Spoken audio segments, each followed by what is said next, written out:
Hello and welcome everyone to the second Farm Business Update.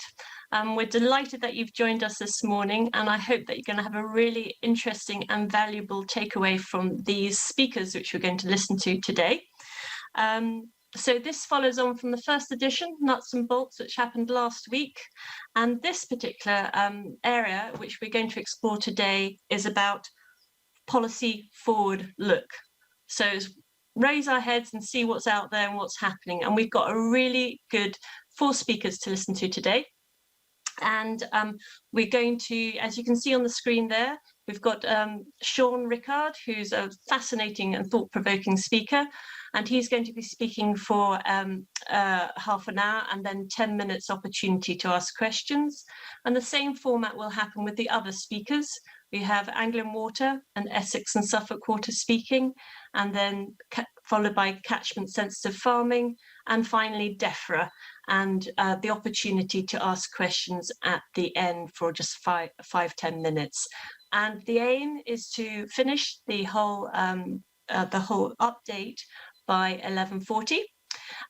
So there's a few housekeeping additions to work through. You can see on the screen there, your microphones will be on mute throughout the event. If you have any questions, do put them through the chat function. And as I mentioned, there will be a short Q&A after each speaker and a final question or two to tidy up this whole session. Basis and Narosa points are available, so do have that.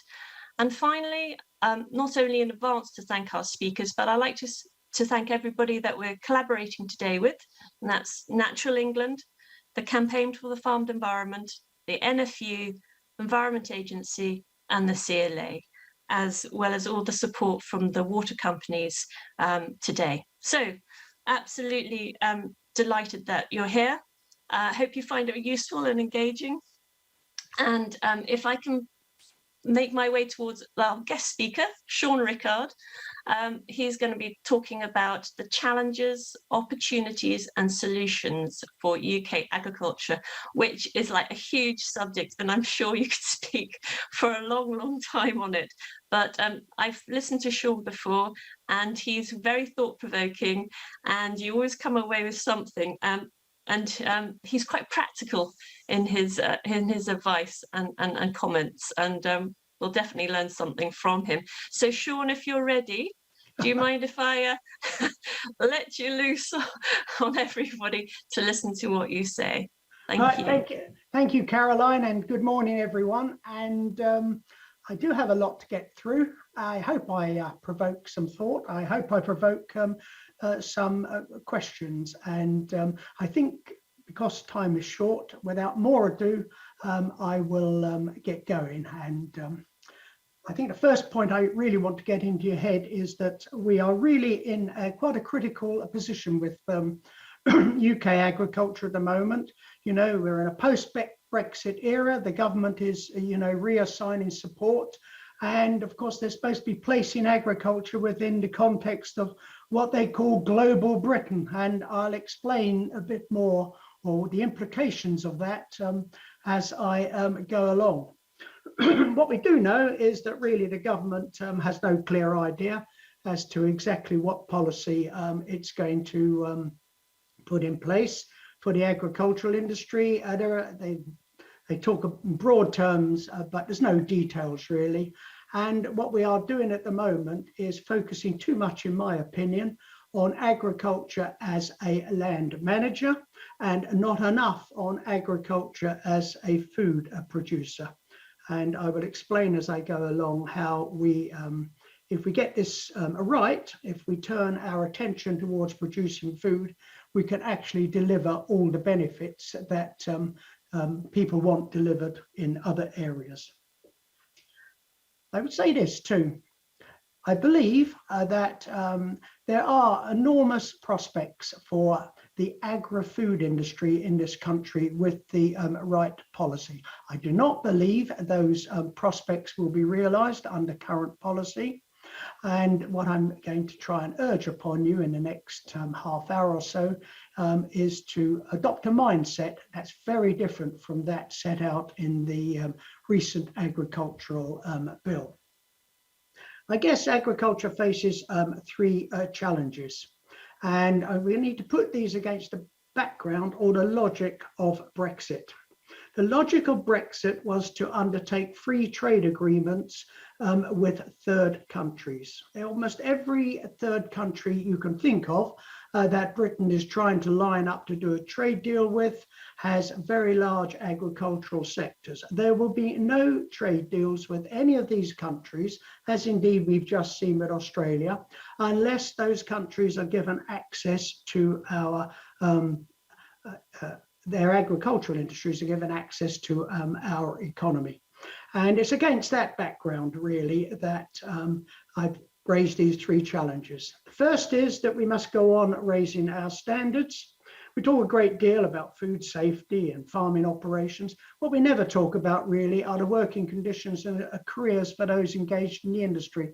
And that is something we really need to address. Secondly, we're all environmentalists now.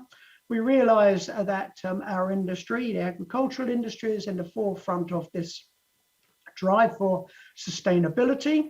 The only thing is we've got to ensure that in raising productivity, we not only reduce our demands on the world's scarce, precious natural resources, but we must also reduce pollution, and that includes greenhouse gas emissions. So there are two of the challenges facing the industry. Third one, we don't really hear so much about, and that is we need to improve our competitiveness. And how do you do that? You can only do that by increasing productivity growth, and alongside that, we've got to produce distinctive value-added food products that meet the affordable demands, not only of consumers at home here, but also abroad. And if we achieve that, we do three things. We improve our trade balance, we increase self-sufficiency, and we increase food security. Now, if I was a politician faced with these three challenges, I would say, oh yes, of course, we'll have all three of them. But that just shows you why they're politicians and not academics. The truth of the matter is that if you're in any business, you must prioritize, and the same applies with policy. The way to approach these three challenges is to say, which one is my priority and what are the constraints on that priority?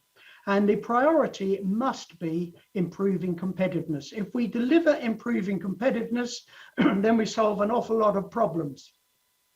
But we can only increase competitiveness if we at the same time make it subject to increasing sustainability and standards.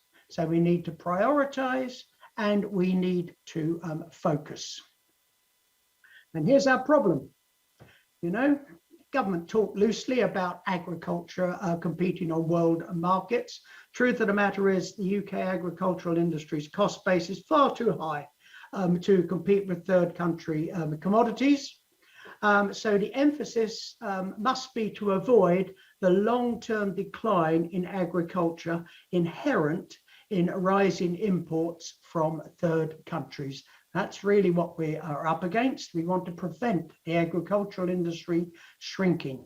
The government's agricultural bill sort of ignores this danger. It gives, you know, 84 pages or thereabouts, and 83 of them are more or less talking about reassigning support or land management in some way.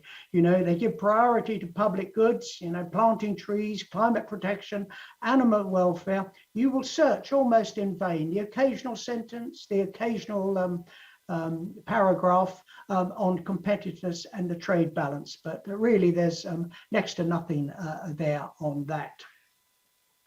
The government argues but doesn't really believe, though unfortunately the NFU certainly used to, and it's a misunderstanding of the situation, that if we push off down this road of you know, elevating land management and the environment and standards, this will create non-tariff barriers, and that'll keep out those imports from third countries. No, it won't. There'll be no trade deal if those countries don't get access to our markets, as indeed Australia has just demonstrated. And in any event, this whole approach is defensive when what we really need is a more aggressive trade policy. We need to go out and project the industry in a more positive light rather than trying to put up barriers against imports coming in. Okay. The priority for policy is not productivity. It's really some sort of nutritional or social policy. We've had this food strategy published recently. It's insanely broad. It sort of covers everything, but it really doesn't touch on the issue of affordability, and its criticisms of intensive farming are grossly misplaced. Really, what we need in this country here is a food policy, and we really need to choose. We're in danger of slipping down this road where agriculture becomes a land management industry, which happens to produce food, but overall the country will import more food in the future. Or are we going to change direction, and are we going to seek to produce a world competitive food industry that I believe would offer not only better outcomes for consumers of food in this country, not only better outcomes for the economy, but ironically, better outcomes for the environment. Let's just look at the challenge for facing the food industry in this country. Demand in this country is growing relatively slowly, less than 1% a year. It's driven by population growth. We're a well-fed population, and of course, we're subject to income pressures and everything else. In emerging nations, on the other hand, driven by a growing middle class, which is expected to reach 5 billion by the year 2030. It's only 2.5 billion at the moment. Demand for food products is growing at 5% a year. That's a market that really we ought to be focusing on. But if we're going to be, we've got to be internationally competitive. And what does that mean? It's based on two pillars, really. One is we must be super efficient as a food industry, and that means maximizing productivity. And secondly, it means that we must think in terms of food products offering distinctive value added. You'll see why I focus on food products rather than agricultural products as we go along. Productivity growth requires sustainable intensification, which I will define or talk about in more detail in a minute. And here's another very important point. Distinctive added value products are supply chain based. It is a mistake to talk in terms of the agricultural industry or indeed the food industry. For reasons that I will also explain, we must think about the food supply chain as being the vehicle for generating international competitiveness, and we're going to facilitate that with something called vertical partnerships. Okay, so summarize where I've got to. A food production policy, must be the objective. We don't have a food production policy at the moment. We have a food nutritional well, we don't even have that really, but Henry Dimbleby talked about food nutrition, talked about social policy. He did not talk about prioritizing food production. It's as though we were talking about the car industry, talking about putting forward a strategy for the car industry and focusing on things like parking places outside schools or whatever. It isn't what is required. We need a food production policy in order to maximize the contribution of the food industry, social welfare, GDP, employment, and trade. Now, let's turn to this question of competitiveness. Let's understand it a little more. Poor old farming industry gets beaten up the whole time by, media focus on, vegetarianism, vegans, and the impact of meat and dairy products on climate change. Very little talk in this discussion about affordability and health.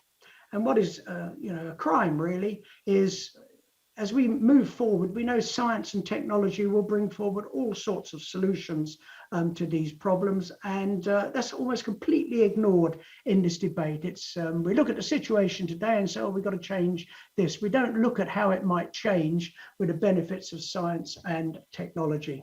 So let's be absolutely clear. There's no conflict in principle between a modern, efficient food industry. I would use the word industrialized food industry. That's a grossly misunderstood word and has been captured by criticisms of agriculture to give quite a wrong impression. Living standards today depend on industrialization, and the food industry is absolutely no different. Okay, so a modern, efficient food industry must deliver products that meet the specific attributes. Come back to it to find those in a minute, both internal and external, that consumers demand. And we should be clear that, you know, healthy eating and social welfare are best served by providing people with a wide choice, high quality, and most important, affordability. Ask yourself this: what's better for your health? One very expensive organic apple or two cheaper ones? I know what I think the answer is. Most importantly, I'm looking at the middle classes, and not only in this country here, but across the world. And middle classes are increasingly focused on distinctive food products. And what does that mean? It means they're looking for two things. One is so-called experience attributes. That's taste and price. Experience means after you've consumed a food product, you know whether you like it, whether it meets your expectations regarding taste, etc. But increasingly, and this is important, the middle classes are looking for so-called credence attributes. You know, these are provenance, safety, ethical production systems in general. And I'm going to argue that, you know, these credence attributes really are the features that an internationally competitive British food industry should be focused on. But where are these credence attributes generated? They're not generated in the factory, they're not generated in the supermarkets or in the distributors. The credence attributes are almost all delivered at the farming stage. So if we want an internationally competitive food industry, we have to recognize that increasingly its competitiveness is going to depend on what happens at the farming stage, and that reinforces the need for vertical partnerships. So what do I mean by vertical partnerships? Here is my idea of a very simple supply chain. And the upstream supplier, obviously in the food industry, is the farmer, and downstream processor is self-explanatory. Remember what I said a few minutes ago, we really need to be thinking about competitiveness in terms of the whole supply chain, not one bit of it. And if the whole supply chain is working together, you know, they are sharing information. That means from the market, what people want, you know, sharing information on costs and risk, and they're working as one in a trusting relationship. So the idea would be that what we can produce at the farming stage is dedicated credence attributes that are wanted by final consumers. This will allow the processor scope for differentiation, which is critical to competitiveness in food products, and that differentiation will be based on distinctive attributes. We can just add a little more detail in here. Working closely together, you know, the processors and the farmers, you can jointly plan what particular credence attributes they want to produce. The farmer can engage in specific investments. You might want certain animals bred, certain production systems or whatever. These can be much more closely geared to the processor's need when they're working in partnership. Working closely together, of course, they'll learn a great deal, and by working together, hopefully they will reduce risk, and the more you reduce risk, the more you help investment. Of course, for the processor, he gets quality assurance. There's reduced waste, improved logistics, and joint innovation, all of which is necessary for innovation. And then finally, at the end of this supply chain, you get more affordable prices, you get supply transparency, very important in this world of credence attributes, you get alignment, better alignments with people's demand, and you get superior quality. Just a reminder again, if for this model to work, the credence attributes, the value-added credence attributes are delivered at the farming stage and add to the competitiveness downstream. Here perhaps is a slightly more controversial point. Only, that little word up the top there, trusting relationships. Only by working together in trusting vertical relationships can we hope to deliver the distinctive attributes that will bring forward the returns to the food industry that I am seeking. Let me say this. I think things like red tractor actually work against this. There is this famous expression, when everyone stands on tiptoe, no one gets a better view. What is going on at the moment is we're pressurizing the agricultural industry to raise standards. We're raising its costs, but what is not accompanying that are the rewards for those extra standards. We really ought to bring competitiveness back into the delivery of these credence attributes. Force people down the chain who believe that these attributes are the secret of success to pay for them. And let's have some competition between these suppliers rather than the route we're going down at the moment. It raises farmers' costs and doesn't deliver greater competitiveness. And if you're wondering who I look to for a model in all this, it's the Netherlands. The Netherlands is a population 1/4 the size of the United Kingdom, yet it's the world's second largest food exporter. The Netherlands, in my opinion, have adopted the sort of model I'm talking about here, and indeed what I'm going to go on to talk about in a minute. Before I get round to productivity and sustainable intensification, let's say a few words about vertical partnerships. A lot of people say to me, well, we're already engaged in vertical partnerships. No, you're not. There is a recognition of the interdependence between farmers and processors, but they're all transactional relationships. In other words, the processor or the supermarket will pay farmers a little more, not a penny on a litre of milk or whatever, in order to change grazing patterns or whatever. But this is a transactional relationship. It is not a partnership, okay? And a vertical partnership involves agreement, on alignment of attitudes of the supplier and the buyer, the capabilities of each and their strategic outlook. More than that, it involves a collaborative architecture. Who's going to make the decisions? How are they going to measure the performance? And how are they going to share out the rewards? You're beginning to get the idea now. These transactional relationships get nowhere near this sort of thing. And finally, of course, vertical partnerships depend on goodwill trust. How can I describe goodwill trust? It's what you get in a good marriage, where the concern of one partner is for the well-being of the other. They don't try to take advantage of each other. They work together for that mutual benefit. If we really can achieve goodwill trust, and other industries achieve it, it's just not very prominent in the food industry. If we can overcome these difficulties, we overcome this problem called hold-up. Hold-up is where people are prepared to invest for specific partnerships. So a particular partnership might want a farmer to invest in, as I say, a certain breed of animals or whatever. You only get this sort of thing when there really is goodwill trust, when people are working together and one party does not expect to be taken advantage of by the other. And really, once you've got this sort of trusting relationships working, that's the way in which you can provide veracity for your credence attributes. And remember, I'm saying that credence attributes are critical for the ethical production, and these must be a supply chain based.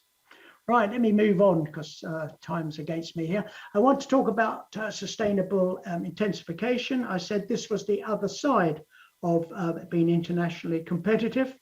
And how can I define this in broad terms? It is a credence good in many respects because people want sustainable production, but it's much more than that. And it comes down really to what one might describe as natural resource productivity. We spent the post-war period in agriculture replacing people with machines. That's labour productivity, and no doubt that will go on. But we really need to change the focus, or increase significantly the focus on other inputs into farming. We need to get more output per unit of land, more output per unit of water, more output per unit of energy. How do we do that? Really, it comes down to science first and foremost, technological advance, the application of new knowledge, science to the industry, and that comes in three forms: incremental, disruptive, and drastic innovations. Incrementals are going on the whole time, slight improvements to strains of wheat or whatever. Drastic innovation, the classic one, of course, is when they brought forward shortened straw on wheat. That allowed much higher yields, and it rendered uneconomic all previous strains of wheat. Something like robotic milkers are disruptive. Slowly but surely, they're taking over the industry, and I would guess in about 20 years, no human being will milk a cow in this country.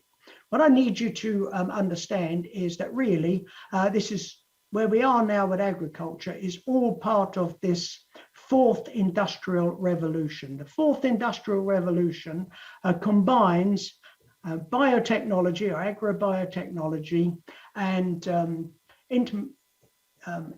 information technology and engineering. And for agriculture, these things we can put in two separate categories: agrobiotechnology, where we are looking at improving genes for nutrition and health improvements, etc., and what is so-called precision agricultural, precision technology, sometimes digital technology, which really fuses machine power and information technologies. So if we're going to deliver sustainable intensification, we have to put agriculture really at the heart of this fourth industrial revolution. That's not enough, of course, because whatever we invent in the laboratory has got to be applied at the farm level. And for that, we need what I call technical efficiency. We need the ability of those at the farm level, the so-called decision makers, to be able to apply these technologies. And that's going to depend on their education. It's going to depend on their experience. And very importantly, it's going to depend on their attitude. Now, I'm going to claim that the only way we're going to embed agriculture within a competitive agricultural food industry while protecting the climate and environment, it will depend on investment into these areas and the capabilities of those engaged. Remember, sustainable intensification delivers more output with less inputs. That's the very definition of sustainability. Sustainability would involve less climate change emissions. And most importantly, sustainable intensification raises productivity, which makes food more affordable. Like I said, this revolution depends in part on science and technology.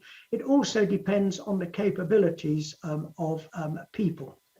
So I'm going to argue that the agricultural industry, the only realistic way forward for it is to recognize it as part of the fourth industrial revolution. Government recognizes the importance of the fourth industrial revolution, and goodness me, it's pushing it in every other area. Have you ever heard it connect the word fourth industrial revolution with agriculture? I haven't, and there's certainly no mention of it in the agricultural bill. Yet there's no industry that is more engaged in the fourth industrial revolution than agriculture. The whole world, the whole skills base for agriculture, it's changing. It's becoming, as indeed is the case for other industries, all based on digital technology. And that means the sort of skills you need here is the ability to utilize data, very large amounts of data, and also artificial intelligence for monitoring, for recording, and indeed for a replacement of, when I say low unskilled labor, really what this digital technology can do, it can replace repetitive actions, okay? A computer's a clever idiot. And once it knows what it has to do, it can do it more efficiently than any human being. So what does this mean for farmers, hey? They've got to develop the ability to collect the right sort of data. They've got to develop the ability to speedily act upon it in real time. I'm afraid these are not skills which are as broad-based or as developed as they really should be within the farming industry. Secondly, they need a network mindset. They need to recognize that they have to work much more closely together, not only with other farmers, but with their producers. And this is a two-way thing. It isn't just farmers that need now to get into trusting collaborative relationships with their buyers. It's buyers that need to get into collaborative trusting relationships with farmers. And the sort of skills you need for that are incredibly difficult to develop. You know, they're based on emotional intelligence, you know, empathy and trust. And this is recognized in many other industries. We're just way behind in agriculture. In fact, I'd go as far as to say this. I think you won't find another industry where the trust between buyers and sellers is lower than it is in agriculture. This really ought to be a focus for policy improvement. Finally, of course, farms will continue to get bigger, larger scale, and of course using all this new technology, and that calls for enhanced management skills across vertical, that's with buyers, and of course horizontal boundaries with fellow farmers. Where's the government on this? They talk about apprenticeships, and of course you'll find the occasional sentence talking about skills, etc. There's no real drive on this. What we can say categorically is apprenticeships are nowhere near sufficient to build the cooperative relationships we need to build the IT and people skills that are vital to post-Brexit success for the agricultural industry. So, in conclusion, the truth of the matter is Brexit's just a terrible distraction. We could have done everything I've just spoken about here while being a member of the EU. We've now really got to do it, otherwise the agricultural industry is going to shrink in the coming years. Okay, the EU is not responsible for the UK's poor productivity and export performance. And the UK's productivity and export performance are now lagging behind most of our partners in Europe. Already mentioned the Dutch, but you know, the French and the Germans and the Irish are way ahead of us in terms of productivity growth and export to performances. And what we really need to be doing is a little less arrogantly believing that we're somehow better than all the rest of them. We need to understand just why these EU members have performed better in these areas. Well, one thing I'm absolutely convinced, the future lies in collaborative vertical partnerships. I've explained to you that we're nowhere near that at the moment, and indeed to deliver on such things takes a lot of skills, a lot of training, etc.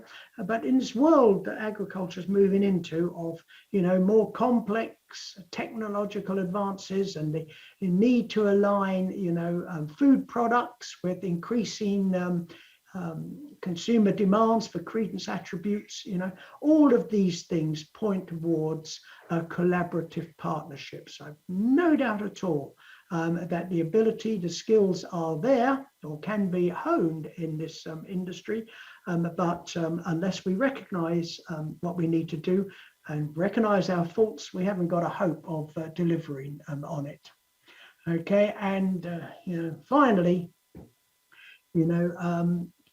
I fear that no one can speak up in this way other than the industry itself. I feel the industry has been taken advantage of by a government that realised that if they started talking about subsidies for the environment, etc., farmers would look that way, and they didn't really realise that meanwhile the government were pushing through measures that was going to bring imports in behind them. I think the NFU certainly believed that somehow or other standards could act as a non-tariff barrier. We now know that's not going to be the case. We now know that if we continue not to look at food production, but look in another direction, the agricultural industry is going to shrink. So what we need is, and who better to do it than those engaged in the industry, to get the government to focus on industrial policies to deliver the fourth industrial revolution to farming. You know, they're doing it for cars. They're investing in factories to produce batteries, etc. They are falling over themselves to make sure there's still a car industry here with this new technology. What we need is a sort of a similar, parallel approach from government for food and farming. And if the industry itself isn't going to speak up for it, I don't expect anyone else to, because ultimately responsibility for the future of this industry lies with those who work within it. And on that point, I think at 6 minutes past 10, I will invite questions. That's great. Thank you very, very much, Sean. That was absolutely amazing, thought-provoking. Fourth industrial revolution, prioritizing competitiveness, or are we land managers with a bit of food added on, or are we actually producing food with mutual outcomes which benefit environment and society in general? We've had loads of questions. You can see on the slide there, Sean has put his own email up if we don't get round to it. But throughout the talk, we've had a lot coming through. So I'm just going to use these just few minutes to just to highlight a few of the areas which are coming up in particular. And the one that keeps coming up is food competition, Sean. One is food too cheap? Is our disposable income, the amount we spend on food is very much low down on the household budget? What's happening with the current competition, and how do we negotiate with the largest supermarkets? What is our negotiating position? Is current competition just driving the food down in the supermarket chains, and it means lower margins at the farm gate? Or are we being exploited as farmers? Where do we sit? Right, that's the flavour of what I've got. Farm that's food fair competition. Let's deal with this. Is food too cheap? Because this is the mantra put out by the likes of the organic food lobby. It can only produce more expensive food. Truth of the matter is, you know, there's been a miracle in the post-war period. With the help of science and technology, we have brought down the price of food, and so that I know there are food banks today, and I know there are people suffering, but the situation would be a great deal worse if we hadn't seen the technological advances we have seen in food. We spend currently about 10% of our income on food that we eat in the home, and that's down from about 23% when we joined Europe back in 1973. But what we always overlook is that society has changed a great deal. We eat out a lot more now, we spend a lot more eating out, and it just gets nearer. Once we allow for eating out, we're spending about 16% of our income on food, though I accept when you're eating out, part of that is might fall under entertainment. No. What we have to do is we have to continue to strive to keep down the cost of producing food. And whereas, you know, the mantra says, oh, well, this industrialization has done a great deal of damage to the environment and we really got to change course. It's true, it did damage. That was government policy in those days. Once we recognize that science has to find a way of producing this food by using different techniques, I've every confidence that that's exactly what science will do given time. And you can see many of the experiments that are going on at the moment. The fourth industrial revolution will, I believe, allow us to produce food in a sustainable manner and keep it affordable for most people. Having said that, are we taken advantage of? Yes, we are, because we do not have the sort of trusting relationships in supply chains which would allow for a fairer sharing of rewards. I believe that that would be one consequence of the vertical partnerships I talk about, but I'm absolutely convinced of one thing. raising the price of food here is absolutely no solution at all. It will only guarantee even more imports in from the rest of the world at cheaper prices. Of course, you know, what these people believed is we'd put up tariff barriers and prevent them coming in. If there's one thing that's painfully obvious now, we're not going to be able to do that. We shouldn't be able to do it anyway, because it hits the poorest hardest. We really have to recognize that's the world within, and science and technology and vertical partnerships will help us stand up for it. I hope that's answered that question. Yeah, thank you very much. Then the other area which is coming up for questions is how do you get a government who is all free market deliver the food policy and your production policy that you talk about? And in another way, this question was posed as, should there be a cross-party public debate between what is the acceptable balance between food production and environmental protection? Okay, time's getting on. Let me try and answer. Let's do the second part first. Certainly, I'm all in favour of cross-party discussions. It doesn't do the industry, it doesn't do much any good when it becomes a party political football. I emphasise again, there is ultimately actually no conflict between an industrial modern science-based agricultural industry and the environment. It is just that we've allowed this narrative to develop, and it has suited the government to pick up on it, because in their hearts they know there's going to be more food imports, so they want everyone looking at trees. You know, what's the old expression? You can't see the wood for the trees. That's literally the case for agriculture. You can't see what's coming because you're too busy looking at public subsidies for planting trees, etc. Back to your first point, really. The industry as a whole has to speak up. The government, Mr. Gove was very clever. He got the whole industry focused on government subsidies for the environment and not the important things. He wasted 4 years looking in the wrong direction. The industry needs to stand up as one, a bit like the car industry, a bit like the aircraft industry, a bit like the electronics industry. It needs to stand up as one and say, here we are, this is what we can do if only we get the right policies. They do set up committees, the government, but as you see, most of them are fiction, such as the Trade Commission committee, which is really a fig leaf. It's not going to do anything of any practical value. Henry Dimbleby was set up to talk about a food strategy. He didn't talk about a food strategy. He talked about nutrition and social policy. They're really not addressing the correct issues. And unless the industry gets its act together and demands it of the government, I don't imagine where else it's going to come from. It's not going to come from lone voices like me. Okay, I think we probably just have like one more small question. Well, not small. What's your thought on vertical farming with sustainable intensification? How do they sit? Absolutely no problem with that. That's some sort of modern technology coming to the fore. It uses less land, probably usually can be combined with things like hydroponics, etc.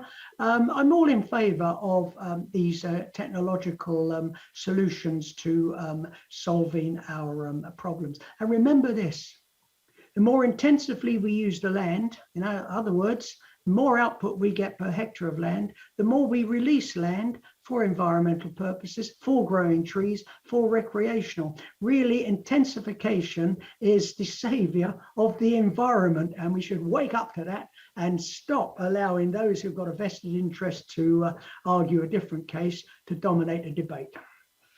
Well, that's brilliant. Thank you for answering all those questions. There are many, many more which are coming through, and we only have a limited time now, but you've ended on a really good note here, because want to say thank you very much, but also it does mean that our next 3 speakers will be talking about the natural resources that we have, water, environment, etc., and DEFRA itself.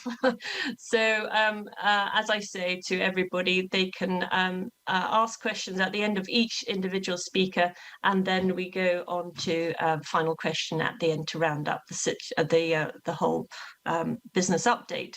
So thank you, Sean. I'd like to now introduce our next speaker from Anglia Water and Suffolk and Essex Water, and it is Ian Skinner.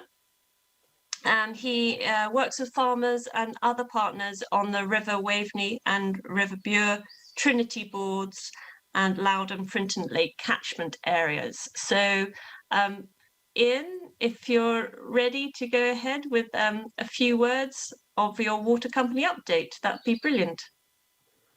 Thank you very much, Caroline.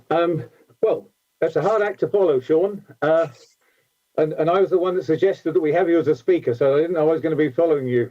But following on, I'll try and do my best. The water companies, I'm representing the four of us, Anglia, Affinity, Essex and Suffolk, and Cambridge Water. The map that's up here now was shown last week. It's our distribution area rather than our abstraction area and our catchments. But it gives a flavour of the fact we are all interconnected. We butt onto each other's areas. We delineate basically by geographic catchment, but we have surface water and groundwaters. But we are in one of the driest regions of the UK, and agriculture is the dominant land use. And where am I? We are unashamedly private companies. So although we are public utilities, they're performed by private companies, and we do exist to make a profit. We might be considered a bit of a one-trick pony. We have one raw material and we have one saleable product. And the least we have to do between the raw material and the saleable product, it is incontrovertible that it's better for us. It's cheaper, it's more reliable. We have less problems with regard to outages. We have to spend less money on treating it.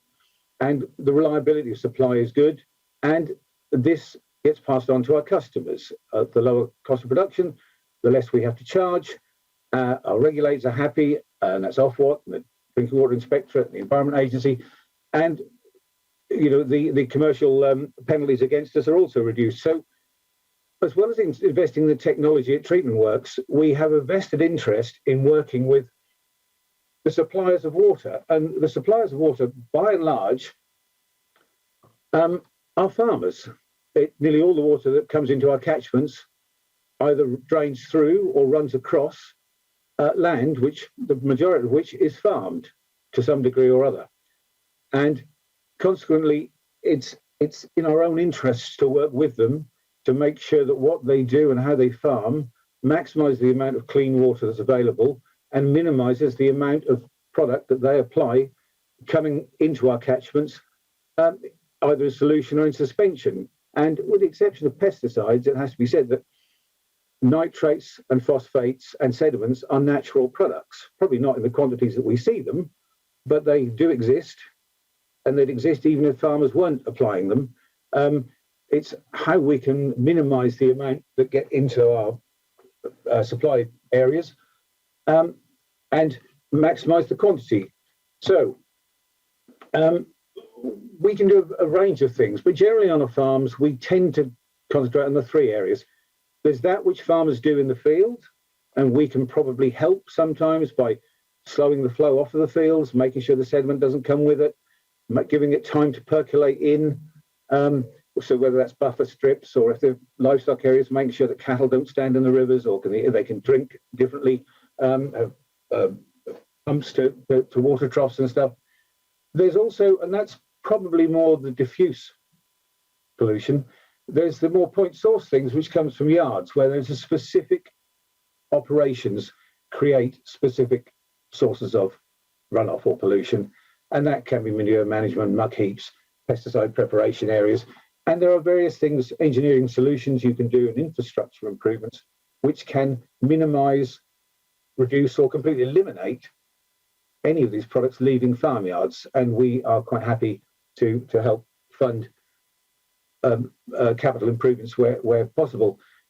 And also there's the precision farming options, which, as Sean alluded to, there's a great potential for doing things better, doing it more accurately, reducing overlaps, reducing auto shut-off on sprayers, using variable rate applications, using the technology from satellites to identify, maybe not putting on less fertilizer overall, but applying it more accurately and smarter, putting it where it's going to be utilized. And if it goes where it's going to be utilized, there's less of it going to run off or be leached away. So technology has an awfully big part to play. And we perhaps need to be pushing that a lot harder. It is just doing things smarter and using that technology to affect these changes. And so what I would say for all of us, all of the water companies do different things. All of us have different issues. If you're in groundwater areas, may have one focus. If you're in a lake catchment or you're in a river catchment, they may be farmed differently. The Waveney's got different farming in it to the Bure. It's got higher connectivity through land drainage. And so the problems are going to be different. But with all of the farmers, and having spoken to the other water companies, if any of you have got an idea that you think would help improve the quality of water that leaves your farm or your fields, you really need to speak to your catchment advisors. And they can always say no if they've run out of money, but they may always say that's a good idea. They may be quite happy to help fund a trial, to have some open days so other farmers can have a look and share best practice. All of these things are important and becoming increasingly more so. In the future, obviously, you're farming against the backdrop of we don't know what's replacing the current structure. We know something's going to replace it, but we don't know how much. The detail is a bit poor in what they're going to pay for, how much is the value of it is going to be. Is the value just going to be the income you'll forgo? Well, the income you forgo this year with wheat at 200 quid a tonne may not be the income you're going to forgo in 5 years' time if the price goes up or down, or the quantity you can produce goes up or down. So it is a very difficult act. And I realise that farmers, it's a long-term production cycle. It's at least a year. And we have funding cycles that last 5 years, and we're in the middle of the current one, which is going to end in 2025. And we're already starting to prepare our plans for what we're going to do for the next one. So although we don't know what's going to happen in the future, and some of us might think we don't really know what's happening at the moment, we do have to have a plan. We have to be nimble. All we can say is that there will be funding available for things. We don't want to duplicate what the state will do, but private enterprise is a source of funding, not just the water companies, though we have vested interests, but there are also other partnerships with Nestle, Purina, who are also involved in engaging their supply chain. We were involved with Waterwise on the farm, which was Coca-Cola, who were also interested in investing with the supply chain for sugar beet. There are private industry is going to be looking for carbon offsetting. They're going to be looking for habitat offsetting for developers. And all of these things give land a value that may not be necessarily just linked to its productive capacity. There may be some chance of dual funding, whereby you can produce food and we can still help because it's ticking our boxes as well.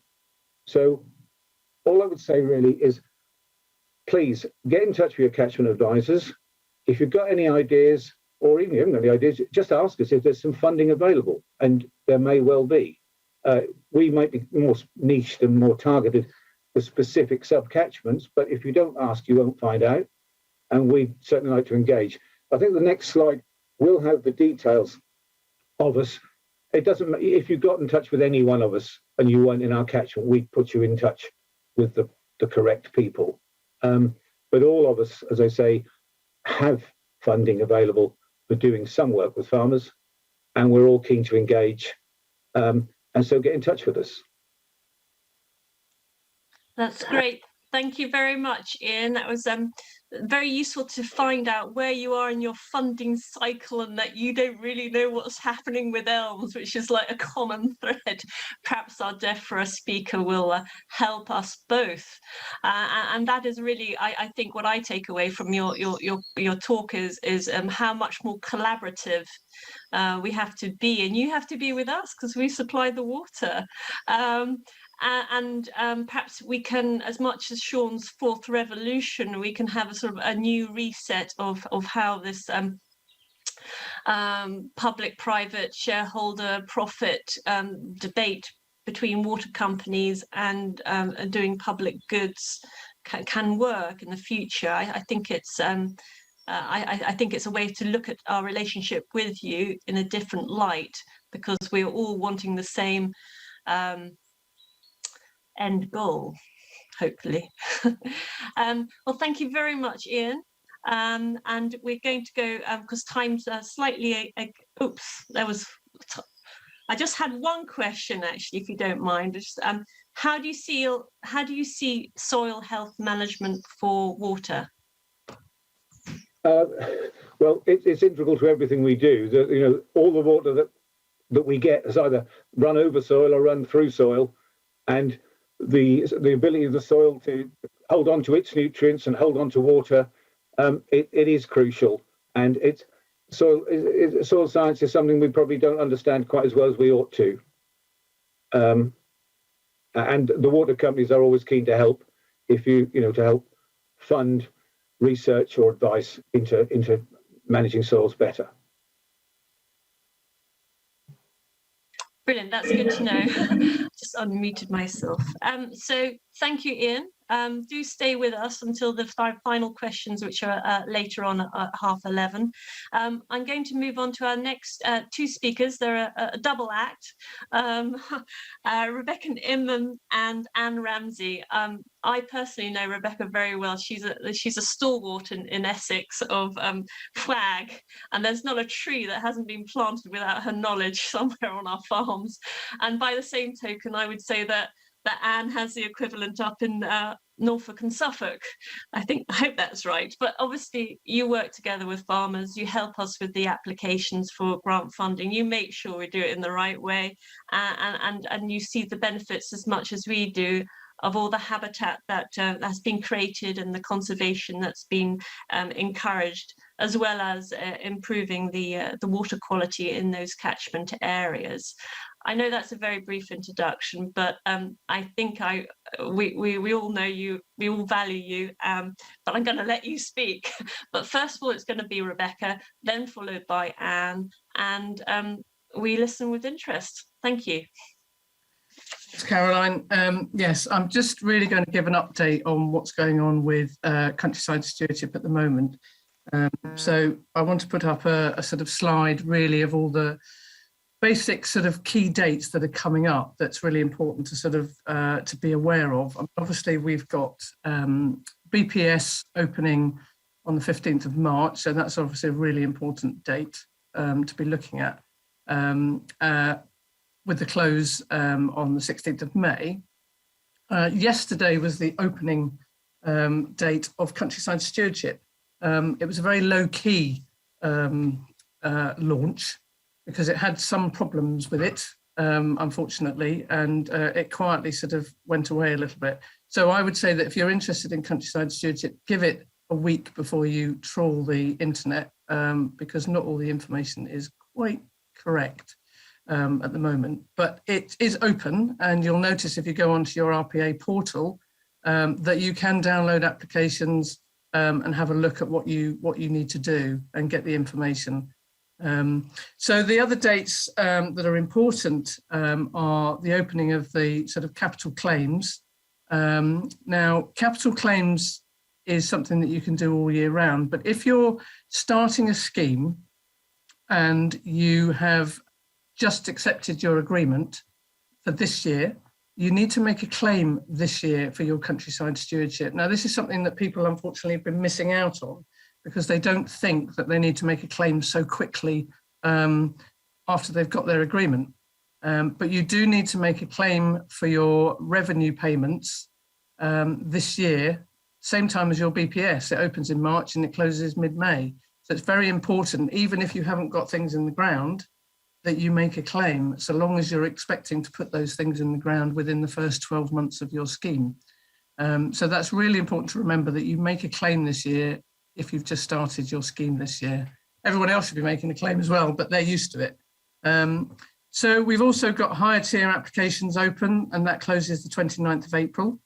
And we've got various other elements open, which includes woodland woodland planting. So this key dates table is available on the RPA website. So once it disappears, if you're just wondering what some of them are, you can go to the RPA website and find this sort of key dates, and it's worth having this and pinning it up in the office, because it's very useful to remind yourself, because there's obviously different dates for different things and you need to keep up.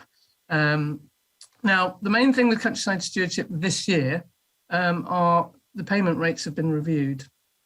We haven't seen a payment review for agri-environment since about 2015, I don't think it was. So you'll see that some of the key options that might be applicable to many arable farms particularly have increased in value.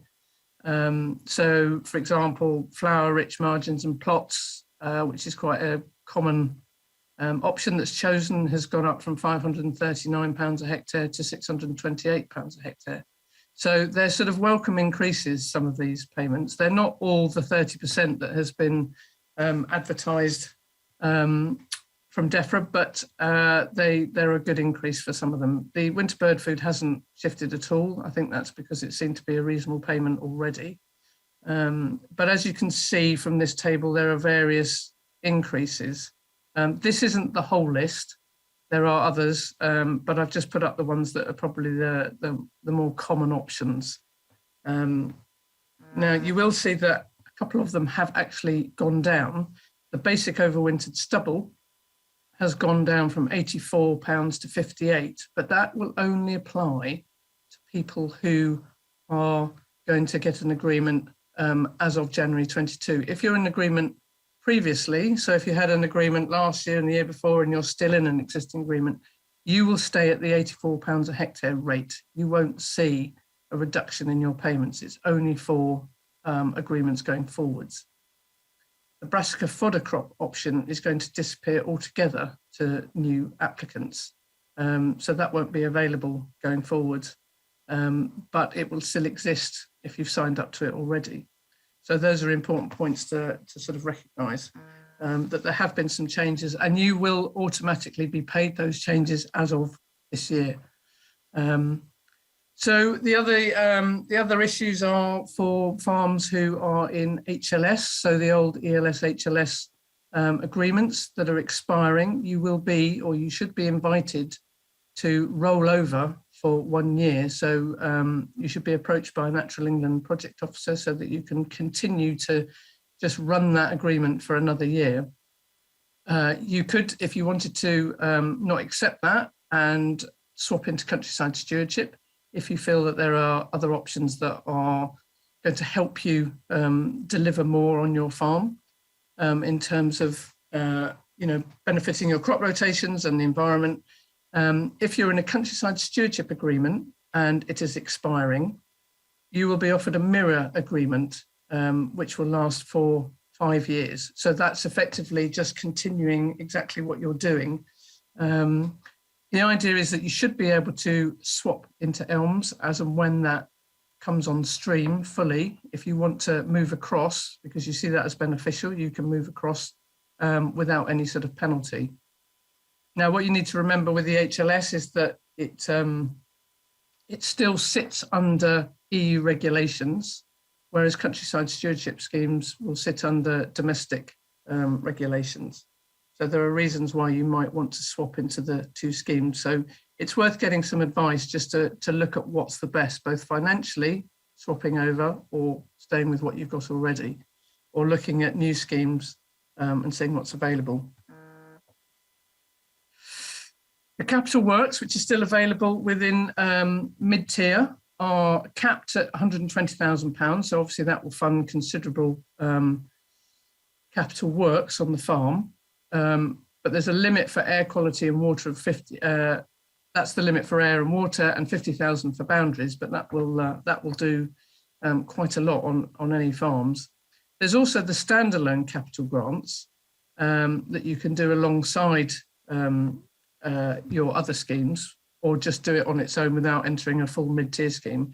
But there's a limit of £20,000 for each application. So you could do £20,000 on water quality and £20,000 on boundaries, and also £20,000 on air quality if you're in the right areas to do those. So you can apply for those capital grants if you want to do something like a wildlife offer application and if you want to do, if you're in HLS, you can also apply for the standalone capital grants and the woodland grant scheme, and also the sustainable farming incentive if you're thinking of applying for that, because there's no capital grant items in SFI at the moment. Catchment sensitive farming, I'm not going to cover that because Anne's going to cover that in a minute in much more detail, so I'm going to sweep over that one.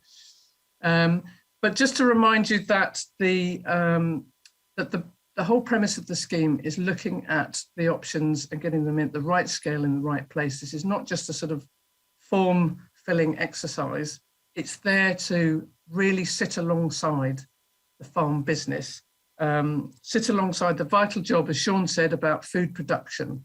So this should work alongside what you're doing in terms of food production, but you need to plan it. Where are these options going to go and how they're going to fit in with everything else that you're doing, you know, on the farm. And the main themes still apply within countryside stewardship. So it's designing your habitats to hopefully do more than one job. If you're providing quality habitats, they will deliver multiple aspects of environmental gain. So you're looking at really enhancing landscapes for pollinators, which obviously has a knock-on effect for all sorts of other wildlife in terms of birds and small mammals that live in those habitats, feeding the birds in the wintertime with sort of bird mixes, and protecting water quality so that we don't have situations like this where you've got soil running off fields into the ditch, which then go further downstream into the watercourse. So the three themes are really at looking sort of enhancing and protecting all these sort of key areas and buffering important habitats, such as hedgerows and woodlands. So the sustainable farming incentive, I'm going to skirt over really because Jean-Charles is going to talk about that in a little more detail. At the moment, there's still no commitment as to when that's actually going to open. And the most up-to-date information is the December update. There is information about what the standards are going to be, but we don't know when it's actually going to open at the moment. It's available to all farmers who receive BPS. They're 3-year agreements, but you will have the opportunity to amend every sort of 12 months, which is something that we haven't seen previously in agri-environments. Usually, once you've signed in, the door's pretty much shut, but that's not the case with this. The 3 standards available are basically for soils, both in arable, horticultural and grassland, and then not really applicable to us in this area, but the moorland and rough grazing. And then you've got annual health and welfare reviews to look at. And it's up to you which parcels you put into these schemes. It's the same with countryside stewardship. You don't have to put in all of your parcels. You can be selective. So land in countryside stewardship this year is eligible for SFI, as long as there's no overlap in the measures that you're being paid to do. So no double funding, which of course we're all quite used to. We know that the window will be open for 10 weeks. We just don't know when that window is going to be. And there's no capital payments available as yet, but as I mentioned before, you have the ability to look at the standalone capital payments. So that's really going to be me. I'm going to hand over to Anne, who's going to drill down into catchment sensitive farming options.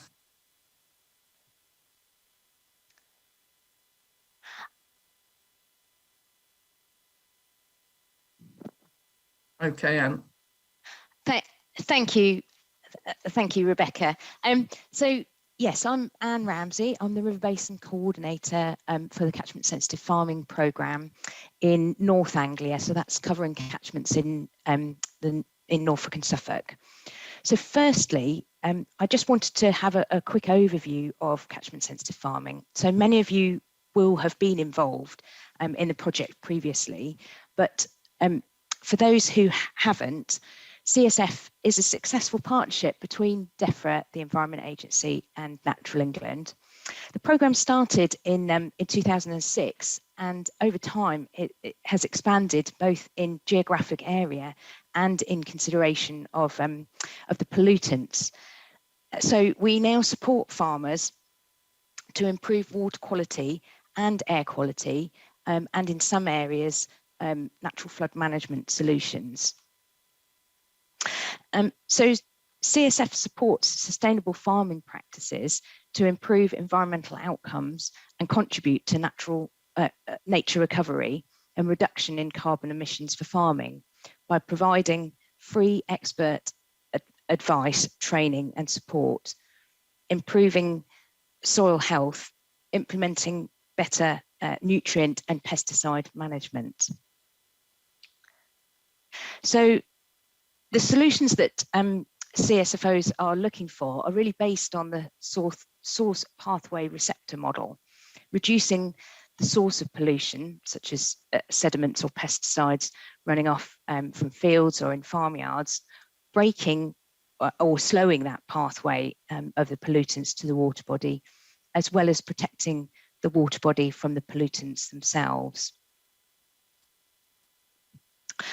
So following on from Rebecca's presentation, really I wanted to focus on how catchment sensitive farming can support you in your applications, and highlight some of the changes that are happening this year around the approvals process, and looking particularly around RP15, which is around the concrete yard renewals, and RP28 around the roofing for sprayer washdown areas, manure storage and livestock gathering areas. And I think we've got a few moments for questions at the end. So there are a number of items, as Rebecca has suggested in the previous presentation, in countryside stewardship, and a number of those items require CSF approval. So that's not just the capital items, but very importantly, the field options as well. And these can be found in the annexes to both the capital grants and the mid-tier manuals. So Annex 2 for the capital grants and Annex 5 for the mid-tier. So the slide here shows a screenshot of Magic, where you can check if your farm or land holding is in catchment sensitive farming high or medium priority areas. So up until now, CSF has just worked in the high water priority areas, but from the 1st of April 2022, we'll be able to consider approval of items in medium priority areas as well. So we anticipate that this will increase demand for CSF support, and we'll endeavour to provide advice to as many applicants as possible. We'll obviously be considering those with the most environmental gain. And if we aren't able to support you this year, you are still able to put your countryside stewardship application in, but just not with those options and items that need CSF approval.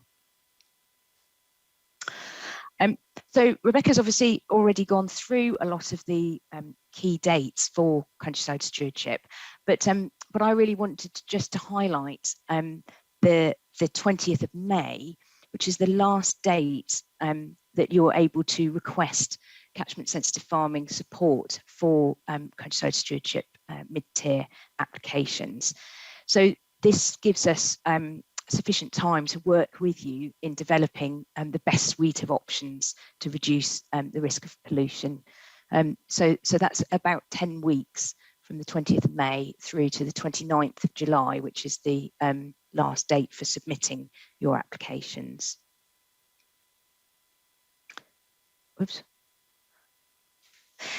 So when you're considering options and items for CSF approval, they must address recommendations that have been made by catchment sensitive farming on the farm holding.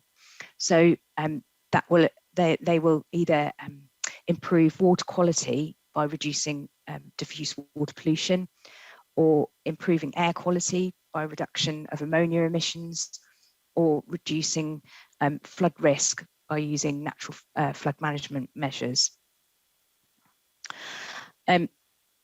The items will need to address a priority pollutant in the catchment, and these can be seen again on Magic, and also they're outlined in the countryside stewardship statement of priorities, and we've got the links there through to those on .gov.uk.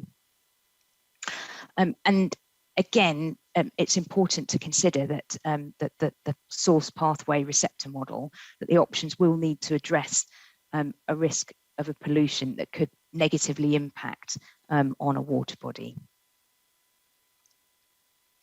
So in terms of requesting CSF advice and support, you can do that by going to the CSF pages on .gov.uk, and you'll find a CS request for support and approval form.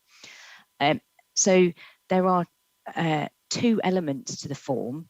The first is around asking for CSF advice, and the second part of the form is particularly around requesting support and approval for countryside stewardship items. So this form needs to be sent through to, we have a series of local CSF email boxes. So this is slightly different from previous years where you may have contacted your CSFO directly. These forms now need to go through these main email boxes, and the CSFO will be in touch with you following that. So obviously I've spoken about the expansion of the area in which CSF advice will be given, moving into the medium priority areas from April 2022. So that will mean that there's quite a number of farmers and landowners who may not have previously had CSF advice.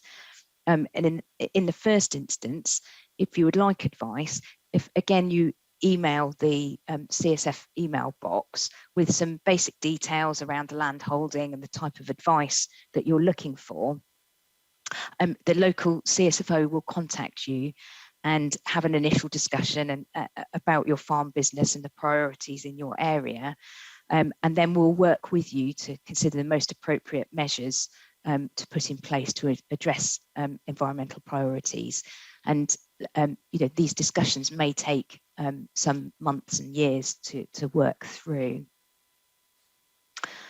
So turning to some of the most popular capital items, the RP15, which is concrete yard renewal, CSFOs need to ensure that in approving these items, the proposed concrete will reduce the risk of pollution by keeping the dirty water and the effluent separate from the clean water, and will also help to direct that dirty water into suitable containment and management systems, and that they all comply with the relevant legislation. Again, with the RP28, so the roofing of sprayer washdown areas, manure stores, livestock gathering areas, slurry stores or silage stores. This is another really popular option. And again, CSFOs will need to ensure that, that the roofs are there to help separate that clean and dirty water and directing the water into appropriate containment and management systems. We also need to make sure that the roof will be covering a floor that is or will be made impermeable at the time of the grant is claimed.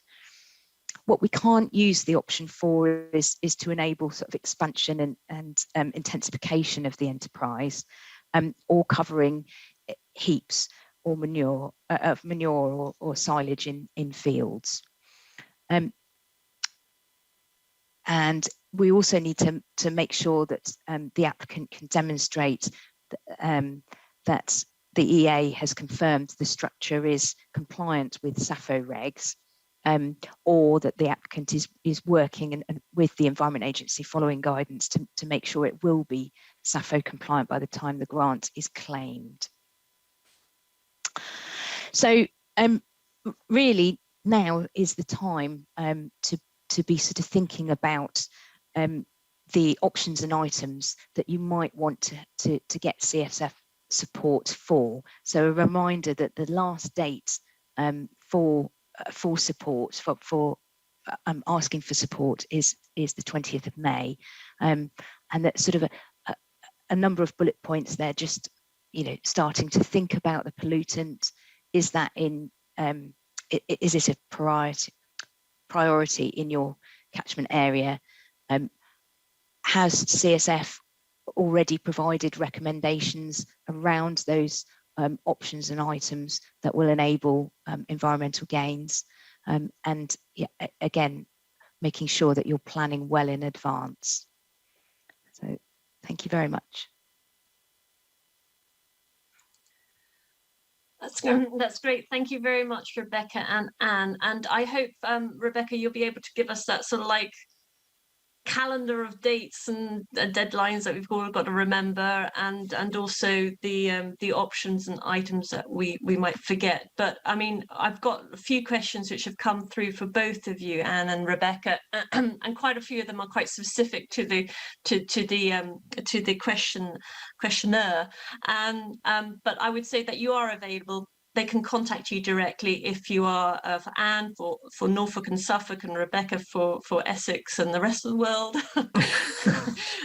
But no, seriously, just one or two specific ones about overwinter stubble. One was, can you explain why Brassica fodder crop has been removed and why overwinter stubble has been reduced? And the other one was, can you add overwinter stubble options or indeed other options to existing CS agreements? Okay, I think the reason why the fodder crops has been removed, and we're not entirely sure, but we think it's probably because of the issue of soils, that, you know, grazing, particularly fodder crops over the winter time, can cause certain sort of soil issues. And whilst I think it's you know, it's a good crop, it's not my decision, and I think that's why they've done it, because they're trying to align it with the sort of proposals that are looking for soils under SFI and those sorts of schemes. So I'm guessing that the overwintered stubble, I think it's an option that tends to be taken up by people who are probably doing it anyway. It's not something that necessarily on the heavy clay, and it's the sort of lighter land farmers that tend to do it. And I think as time goes on, they've seen the biodiversity benefits of it are less than the other options that they're hoping that farmers would take up, the sort of longer term options that that you might use. So I think they're sort of, it's not just about, you know, what's good in terms of the cropping, it's what it delivers in terms of biodiversity as well.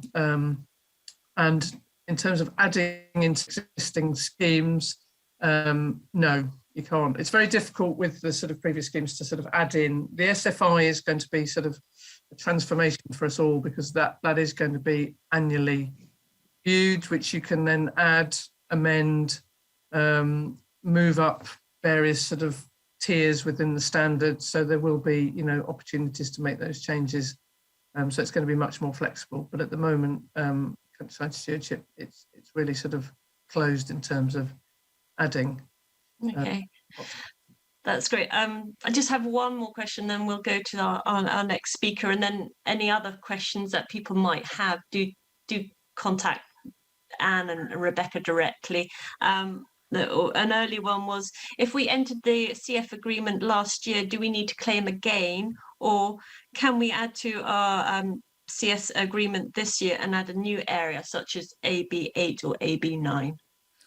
You need to make annual claims. So every year you claim for your countryside stewardship, the same as you do for your BPS on your RPA portal, for your land management options, and you claim for your capital items as and when you do them. So you can claim for capital all year round, as long as it's over £500 worth of capital claim. And again, no, you can't add. That's the downside of countryside stewardship, is when you're sort of really engaged with it and you can see other areas that you might want to do, you can't.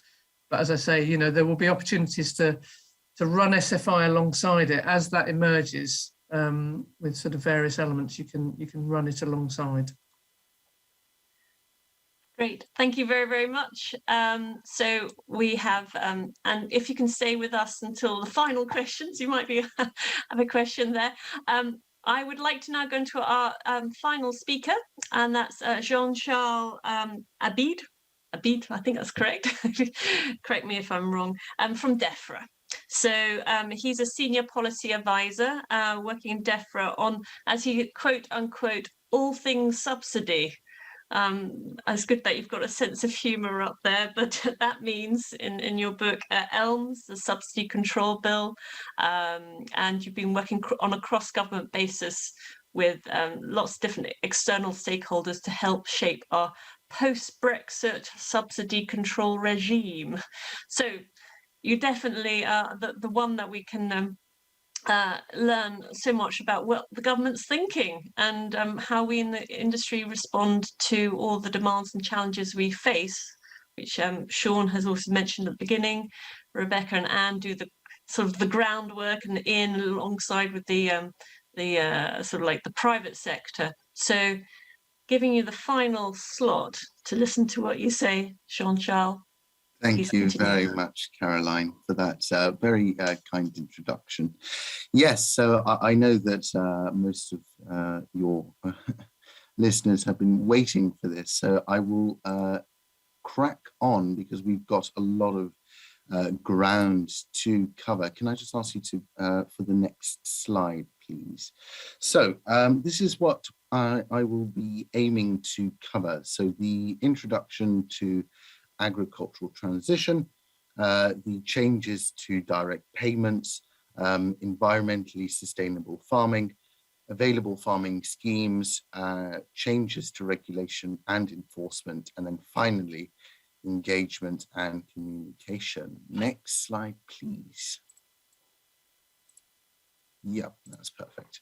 So now that we've left the EU, we have a golden opportunity to shape English agricultural policy to suit our needs, wants and priorities. And one of the ways that we're going to be doing this is through our new system, which will support farmers and land managers to first improve the environment, improve animal health and welfare, reduce carbon emissions and store more carbon, so in line with our COP26 priorities, support the resilience of our agriculture and ecosystems to climate change risks, and finally, to make their businesses sustainable. So we will be making these changes to policy over a 7-year transition period. From 2021 to 2027, hopefully giving farmers and land managers enough time to adapt and prepare. Next slide, please. So the new system is also for us and for everybody else a change in tone and style. And we want to improve and strengthen relationships between government and you, the farming community. So there will be less top-down rule setting, needless bureaucracy and strict enforcement. And this was something that was heavily emphasized by our Secretary of State, George Eustice. And there will be more collaborative design, flexibility, frequent and useful change, and genuine support for farmers. That's what we're looking to do.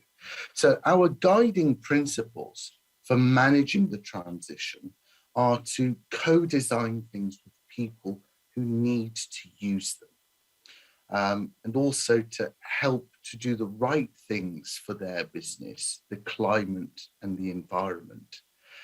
Another one of our principles that are guiding us is to earn people's trust in our systems and approach, making things as clear and simple as possible for people, and making things fair and reasonable for everybody, and to make sure that we make things work for those who have to use them, and to focus on achieving real outcomes.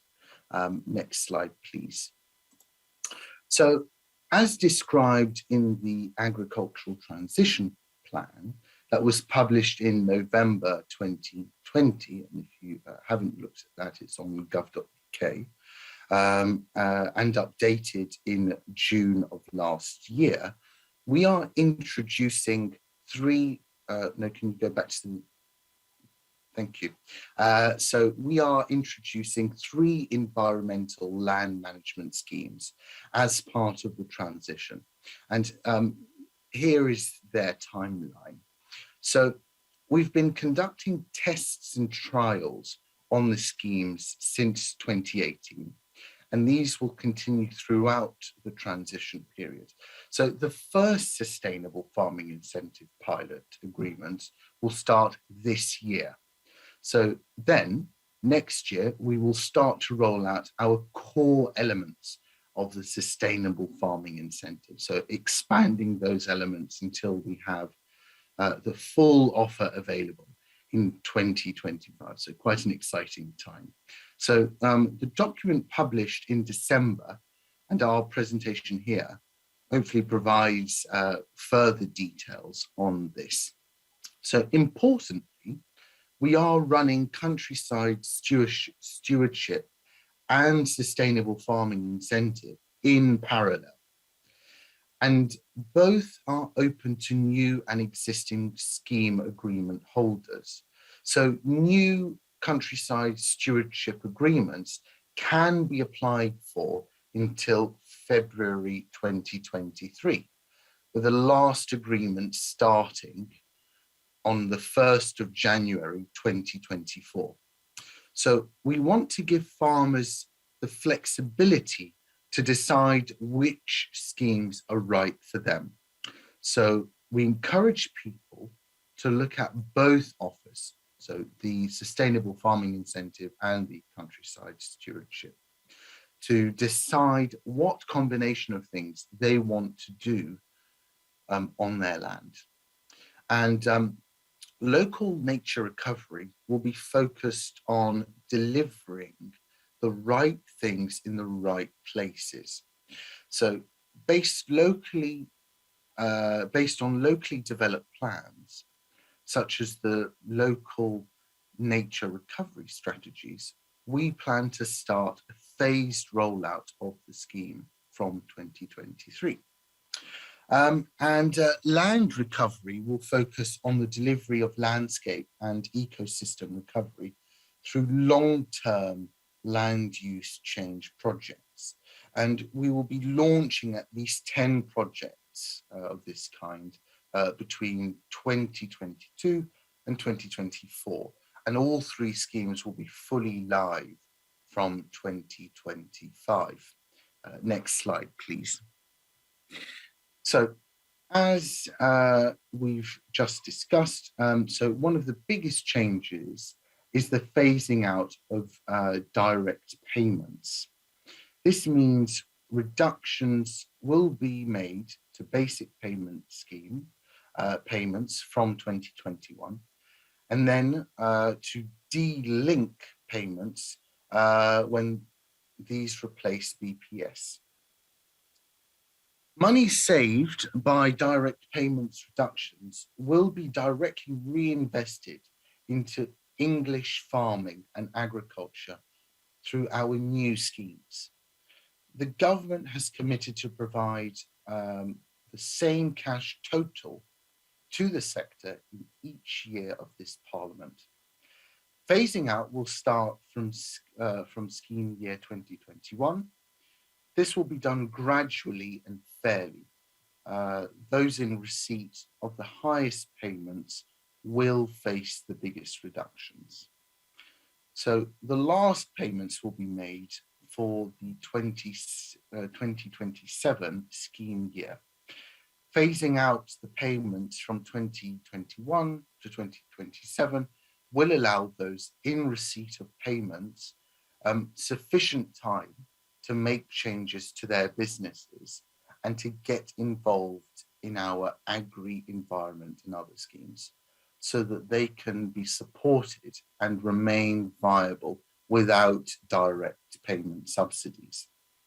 And it's important to note from this table here that it shows the confirmed reduction percentages for the 2021 and 2024 scheme years. So we do not have the reductions for the later years confirmed yet, but can say for certain that payments will continue to be phased out until the 2027 scheme year. Next slide, please. So one of the biggest things that, one of the most important things that we'd like to convey to you is as we start to phase out the basic payment scheme, we are making significant changes to it. So this year we have made simplifications to the scheme, including removing greening rules, so crop diversification, ecological focus areas, and the greening permanent grassland rules. Also, removing the entitlement usage rules. So this will mean farmers will no longer have entitlements removed if they are not used to claim payment at least every 2 years. Furthermore, so removing the need for cross-border applications. So instead, farmers with land in England and other parts of the UK will apply separately to each part of the United Kingdom. And then finally, extending the deadline for farmers to apply for force majeure or exceptional circumstances from 15 days to 8 weeks. Next slide, please.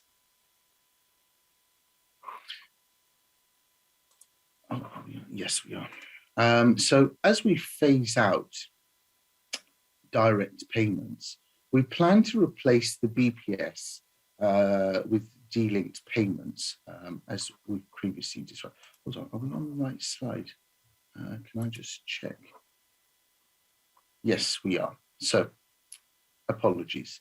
As we phase out direct payments, we plan to replace the BPS with de-linked payments. So this means farmers and land managers will not need to farm the land to receive payment until they have been phased out. Once payments have been de-linked, recipients will be able to receive direct payments even if they choose to stop farming altogether. So we plan to de-link payments in 2024. So up until 2024, according to our plan, we are reducing BPS. So then we will replace BPS with de-linked payments and continue to reduce them until the 2027 scheme year. And eligibility might be based on a reference period. It may be necessary for us to have claimed, it may be necessary for you to have claimed for BPS for a certain time period before being able to claim de-linked payments.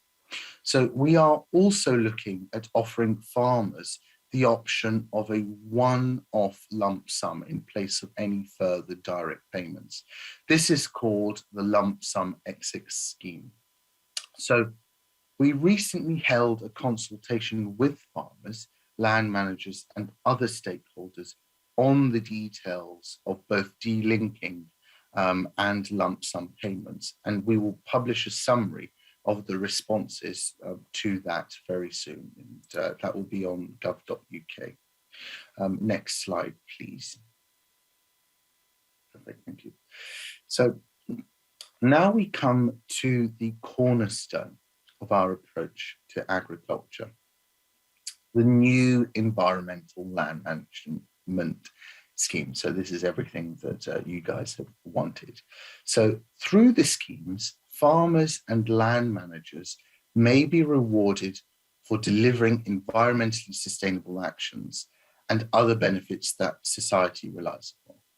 And these are, as you can see, clean and plentiful water, clean air, production from and mitigation of environmental hazards, mitigation of and adaptation to climate change, thriving plants and wildlife, beauty, heritage, and engagement.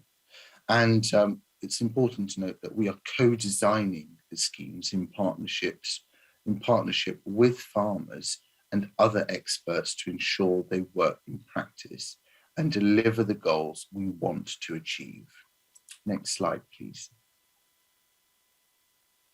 So the way we pay for public goods will be different than existing schemes. less prescription, more choice and flexibility. The length of the agreements will be flexible according to individual circumstances and what farmers and land managers want to deliver through their agreements. There will be 3 schemes. So first, the Sustainable Farming Incentive will apply to farmers. It will pay them for actions they take to manage their land in an environmentally sustainable way. Actions will be grouped into simple packages to make it easy as possible for farmers to identify what actions are best suited to their land. Secondly, we've got the Local Nature Recovery Scheme, and this will pay for actions that support local nature recovery and deliver local environmental priorities, and making sure that the right things are delivered in the right places. The scheme will also encourage collaboration between farmers, helping them work together to improve their local environment. And thirdly, the Landscape Recovery Scheme.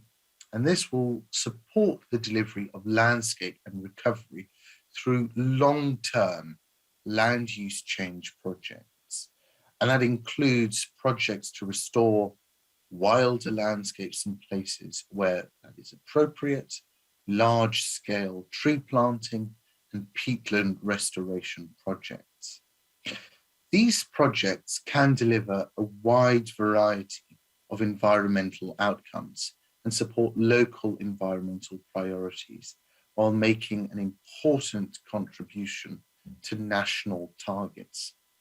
And farmers and land managers will have flexibility to decide what they want to deliver and how they want to go about it. We will provide guidance and advice from trusted sources to help people plan for this. Next slide, please. So on the 2nd of December, 2021, we published a document that provided an update on the Sustainable Farming Incentive.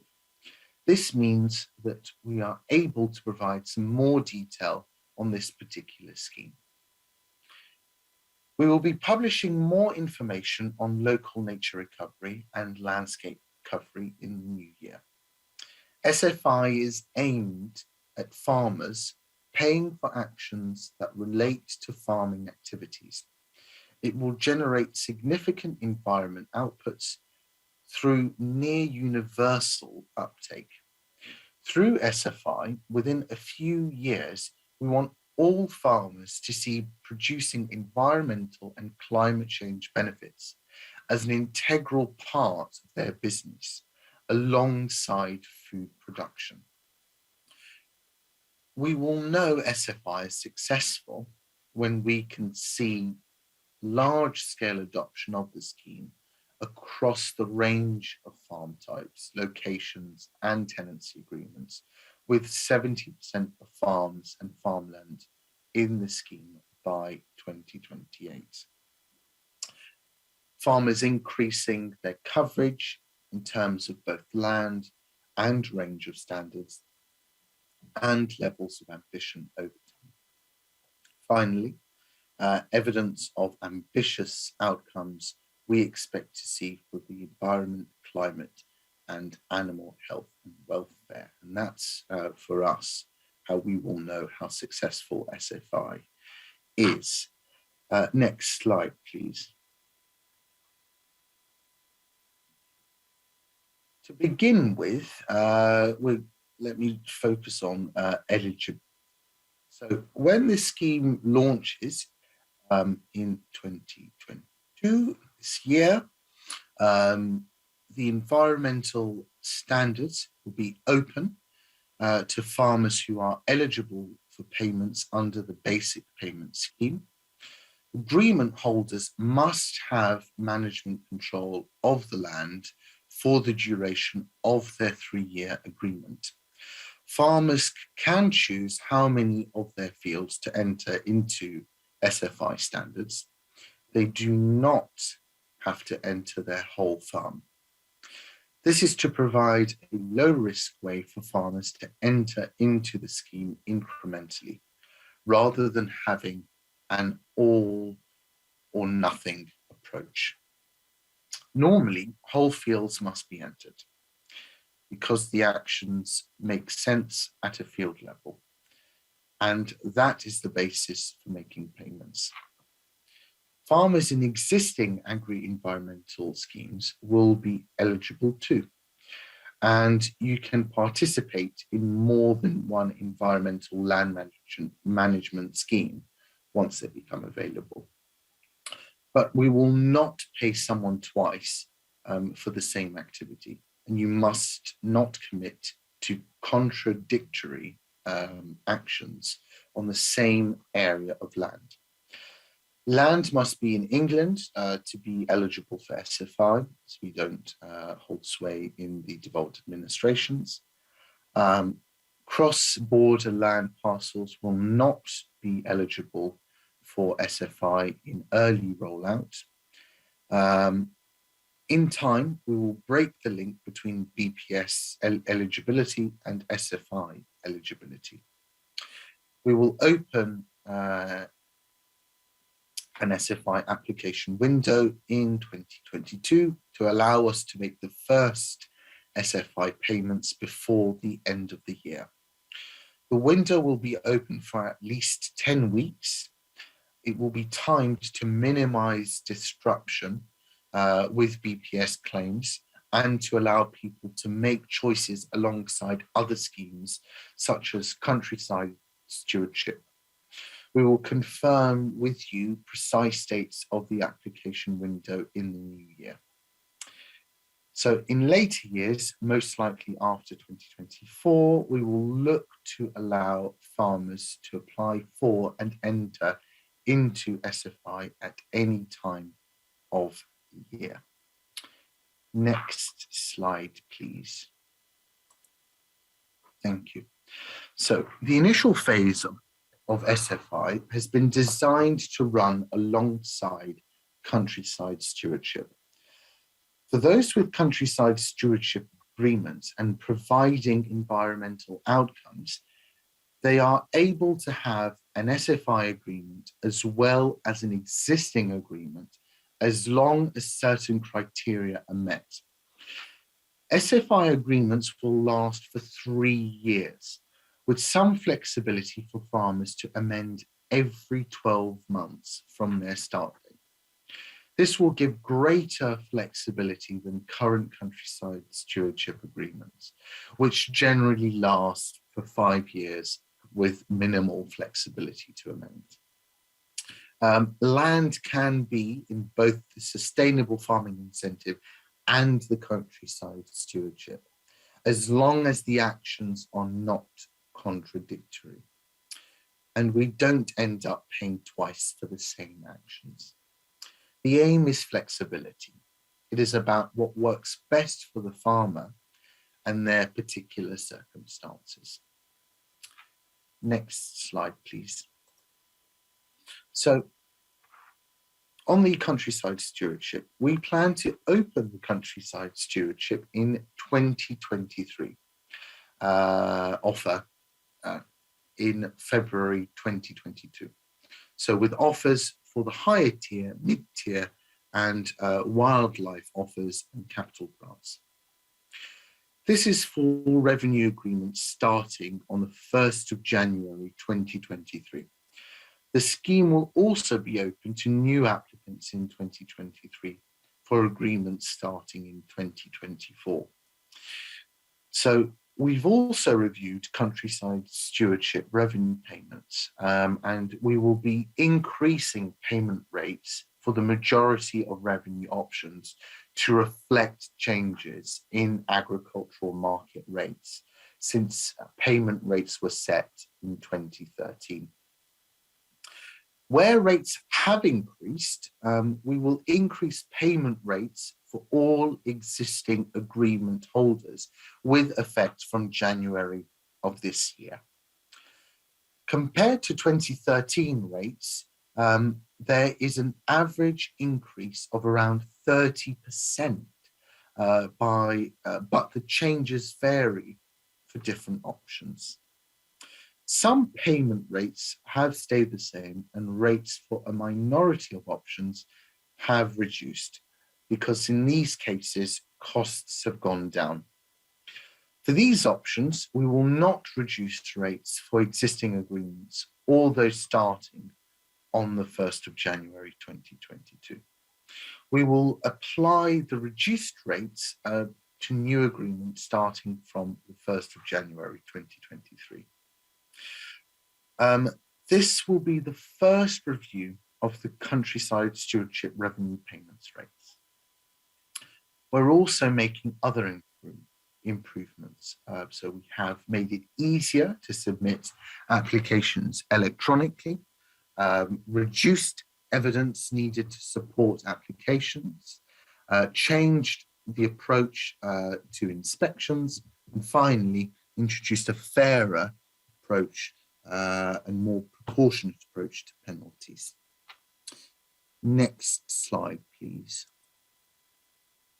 Thank you.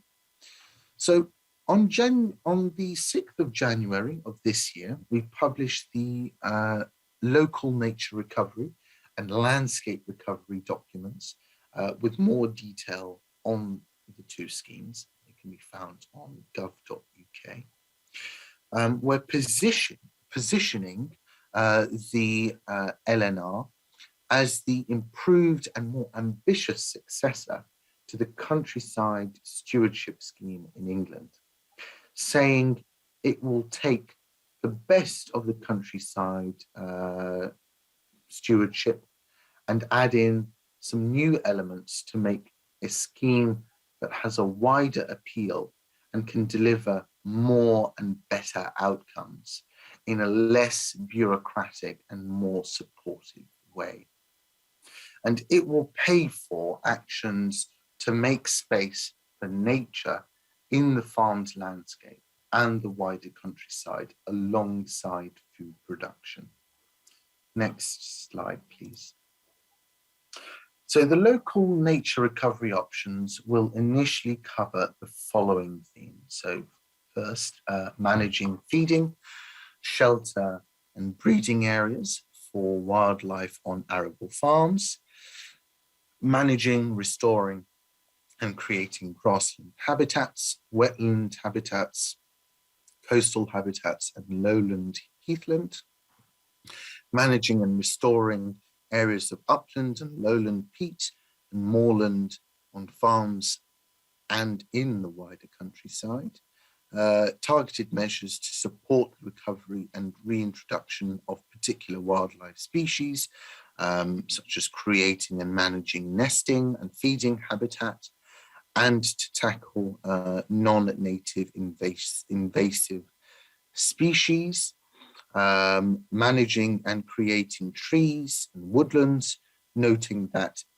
the England Woodland Creation Offer will be the main scheme for woodland creation at a larger scale until 2025.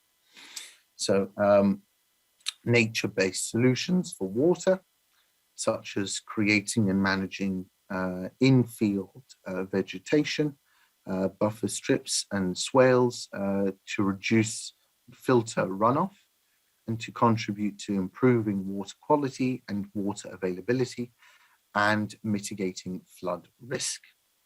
Finally, restoring rivers, floodplains, streams and riparian habitats. So LNR is looking to cover a large base, both mass market environmental delivery that goes beyond SFI, covering some land management actions that are equivalent to countryside stewardship mid-tier offers, as well as more tailored activities on sensitive sites that are attuned to CS higher tier or higher level stewardship offers.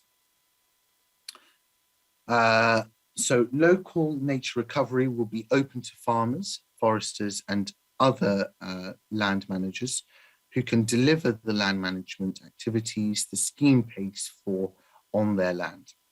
Farmers will be able to enter a combination of schemes so that as the actions they commit to in both schemes are compatible, and we're not paying for the same actions twice.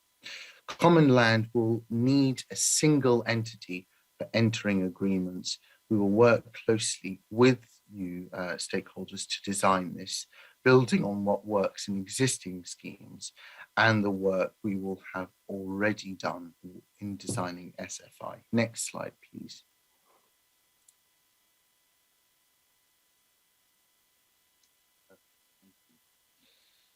So local nature recovery will be open to farmers, foresters and other land managers who can deliver the land management activities the scheme pays for on their land. We will be able to enter a combination of schemes so long as the actions they commit to in both schemes are compatible. We're not paying for the same actions twice. Common land will need a single entity for entering agreements. We will work closely with stakeholders to design this and building on what works in existing schemes and work with others that we've already done to design the SFI. Next slide, please. So the local nature recovery agreements will cover multiple years with the length dependent on the activities being undertaken.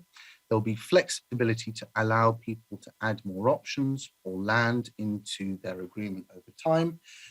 We will continue working with farming experts to make sure the scheme is accessible to tenant farmers and those farming commons. Overall, we will foster an approach to checking compliance that is more supportive and less punitive for minor discrepancies than previous schemes, whilst preventing fraud or other illegality and addressing more substantive failings where necessary. We will build on the improvements we've made in existing schemes where we are making greater use of advisory letters and on the ground support rather than automatically applying penalties where we find things that aren't quite right, but the farmer is prepared to take timely action to remedy these.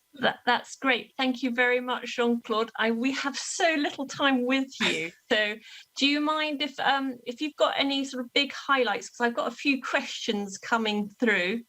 I know there's been a big rollout of information from the government to make sure we understand it all, but there's one or two questions. Do you mind if I just ask you them and you can respond?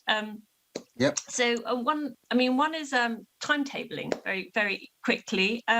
One has been, when will the 2024-2027 BPS reductions be confirmed? We'd like to have some detail on that. Yeah. And when is the FSI application window opening and closing?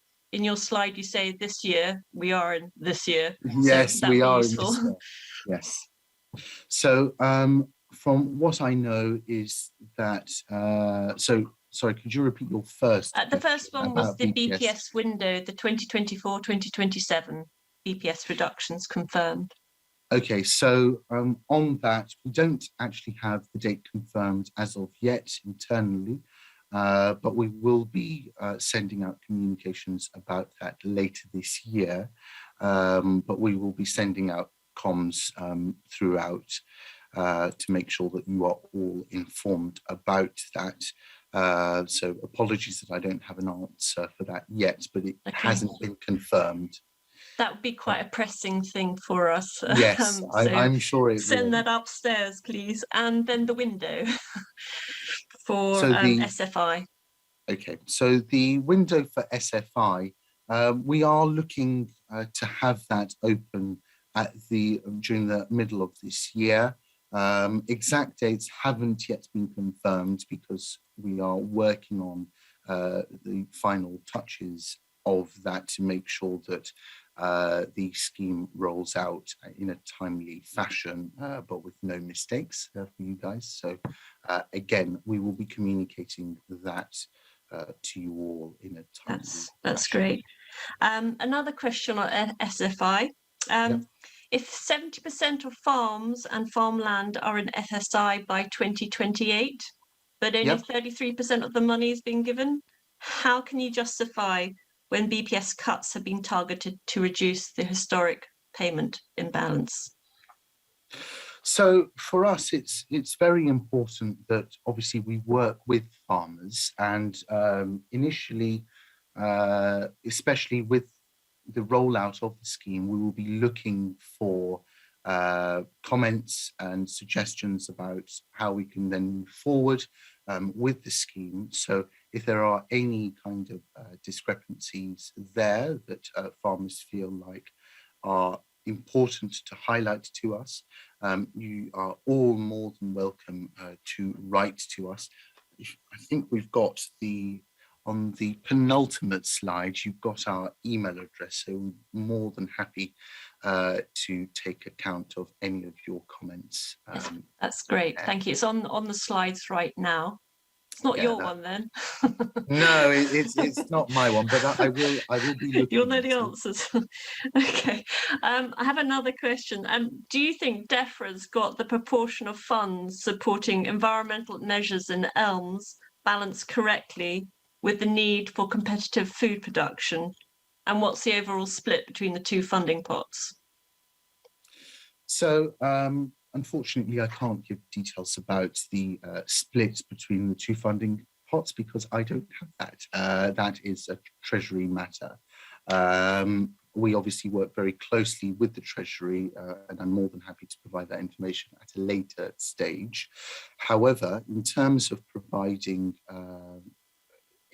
having a nice equilibrium between the sustainable farming incentive and also payments for food production, we have already committed ourselves to making sure that all the payments will be going out and that no farmers will be penalised, and we are working with the industry on an iterative basis to make sure that it meets the needs of all our stakeholders.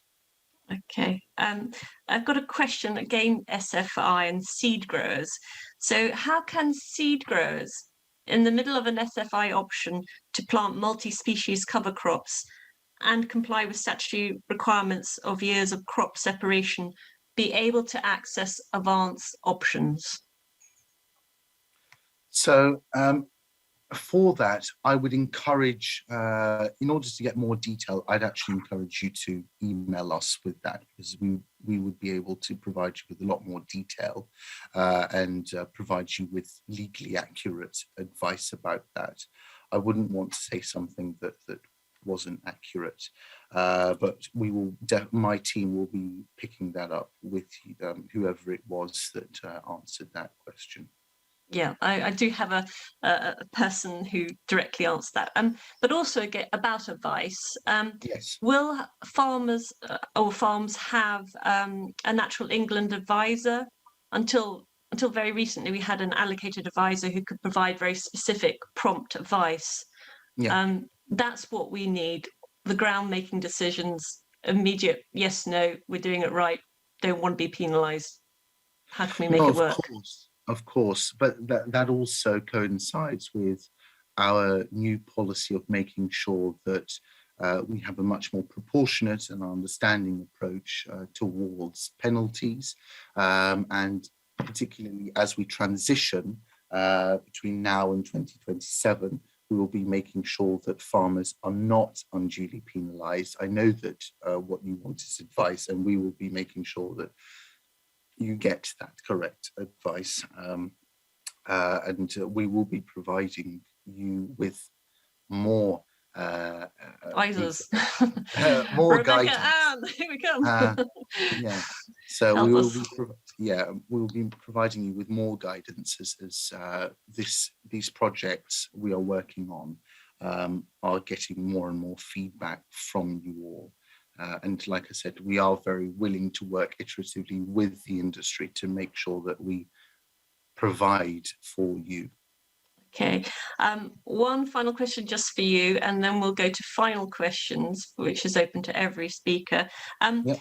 For you, what happens when the new woodland schemes come to an end after the 10-year payment period?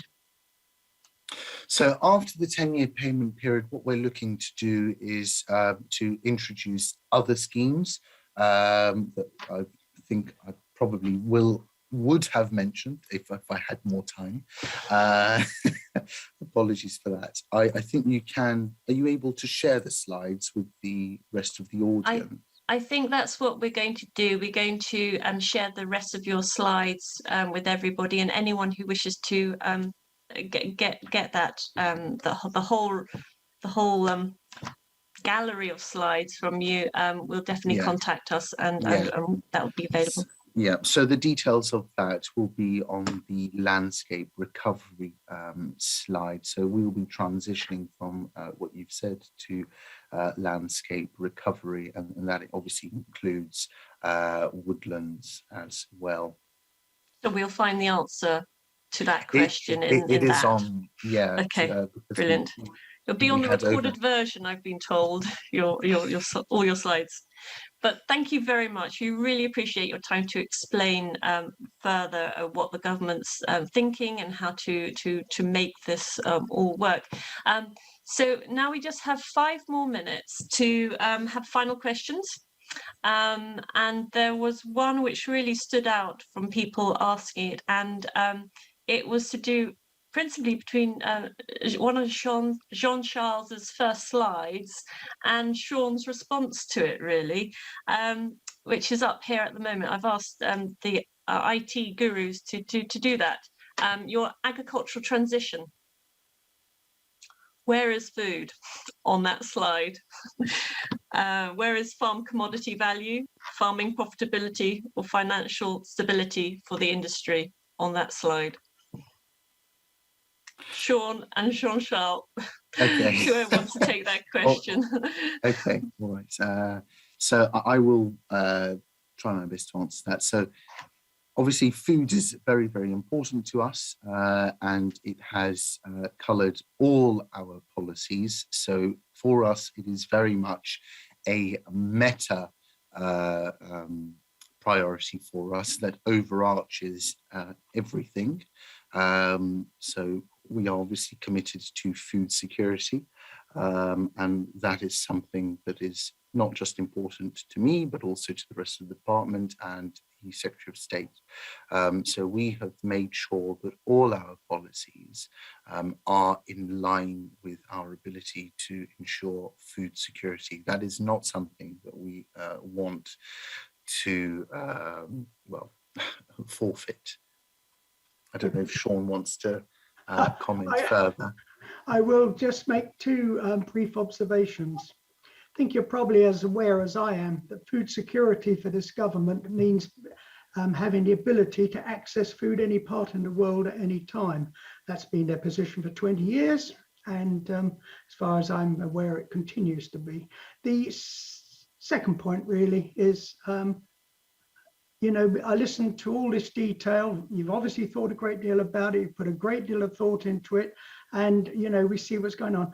I'm in despair that we see nothing like this in terms of the production and competitiveness of the food industry. That's the point I was making, and I think you've made my case for me. Thank you very much. Great. Thank you, Sean and Charles. And there was one other question which has come through, really. What happens beyond this Parliament? How much guarantee of the money for the next beyond 6-7 years? Because farming is a long-term industry. What can you guarantee? How does it look?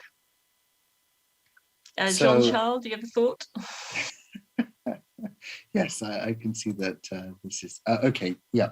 So what I can say is that obviously, yes, we are making sure that our policies have a long-term objective. However, what we are trying to do is to make sure that we are working with industry for the moment in the agricultural transition period to make sure that we have a scheme that works well for everybody.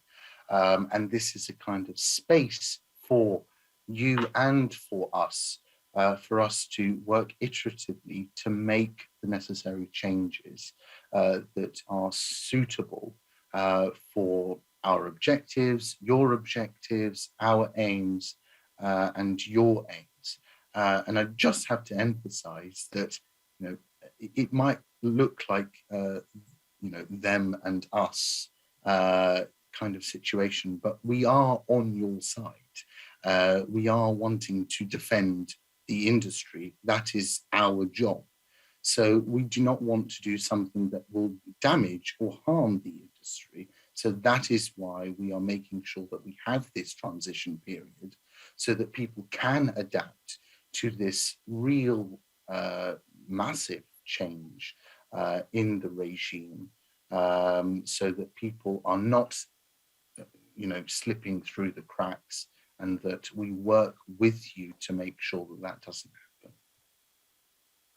Thank you very much. I think that has been a really useful farm business update, and truly has been policy forward look. So I would like to say, just remind anyone that thank you for listening. Do listen to it in your own time, and do contact those people that you feel you still want to question. There are further details on their slides, and all the speakers. You did wonderfully well, and as well as also our supporters, Natural England, Championing the Farmed Environment, NFU, CLA, and the Environment Agency, as well as all the water companies.